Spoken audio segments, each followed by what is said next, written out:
Merci, Monsieur Molac. Le dernier orateur pour le groupe radical, républicain, démocrate et progressiste, M. Jacques Craval.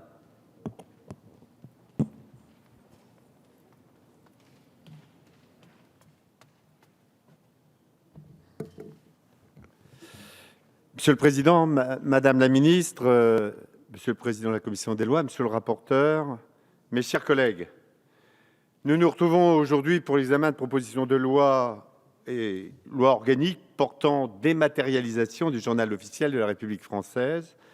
Selon l'adage « nul n'est censé ignorer la loi », depuis la Révolution française et déjà dans l'Ancien Régime, pour annoncer la loi, on faisait sonner bien sûr les trompettes, battre les tambours. Aujourd'hui, la loi promulguée est portée à la connaissance des citoyens par sa publication via le journal officiel de la République française, le même jour, sur papier et sous forme numérique. Pourquoi en changer? L'emprise des nouvelles technologies de l'information et de la communication pousse à la publication de certains actes administratifs sous leur seule forme numérique. L'objectif de ces propositions de loi est de permettre l'extension à tous les textes, y compris législatifs, de ne disposer que d'une seule publication sous format électronique, ce qui nous interpelle. Les arguments avancés par nos collègues sénateurs sont les suivants, et vous avez repris, Madame la Ministre. Simplifier, rationaliser la dépense publique, même si vous avez insisté pour dire que ce n'était pas l'élément numéro 1, et le développement durable. Voilà ce qui est affirmé. Ici, mais aussi dans bon nombre d'administrations, aujourd'hui, un seul mot d'ordre. Il faut dématérialiser. Le leitmotiv tourne en boucle à tous les temps. Dématérialisons, tu dématérialises et on y va. Je sais, Madame la Ministre, que vous avez travaillé avec les syndicats de la direction de l'information légale et de l'administration, dite DILA. Je connais aussi le résultat d'un sondage qui, pour la dématérialisation générale, par exemple de la feuille d'impôt, mais aussi pour le BO, fait apparaître qu'il y a plus de 85% de réponses favorables. Mais de qui s'agit-il, mes chers collègues?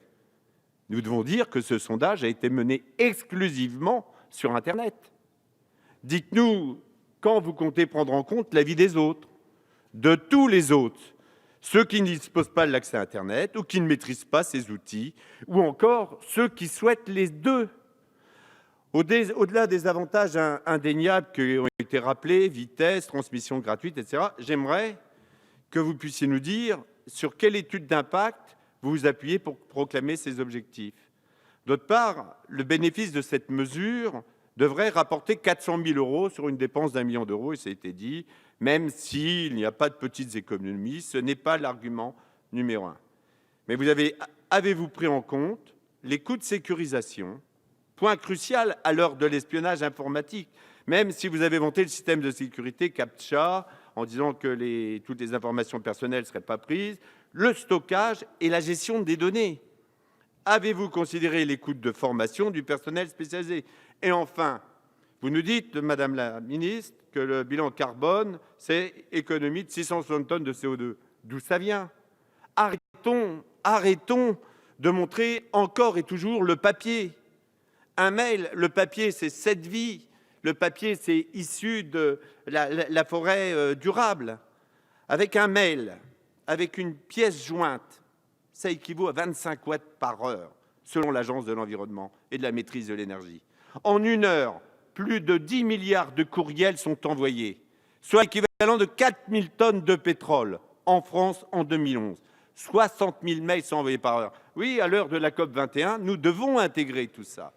Pour ma part, ce qui devrait nous guider, au-delà de ces aspects et de la volonté de dématérialisation, quand on enlève de la matière, faisons attention de ne pas enlever la relation humaine.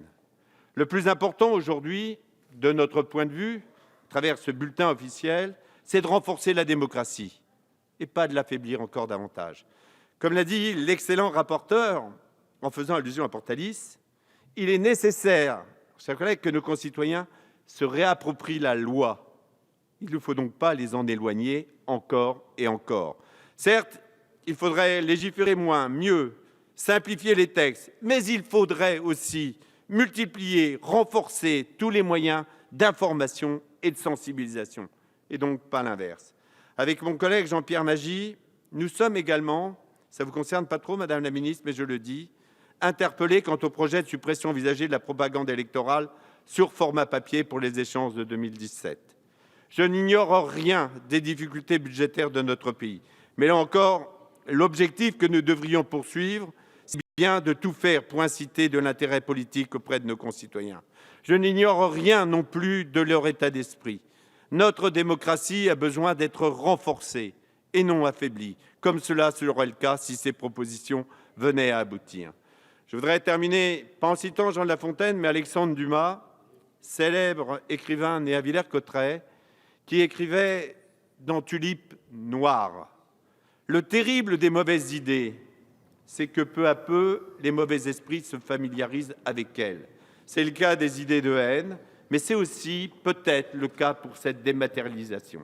Donc, je suis navré de ne pas reciter Alexandre Dumas qui a dit dans Les Mousquetaires « un pour un, tous pour un pour tous ».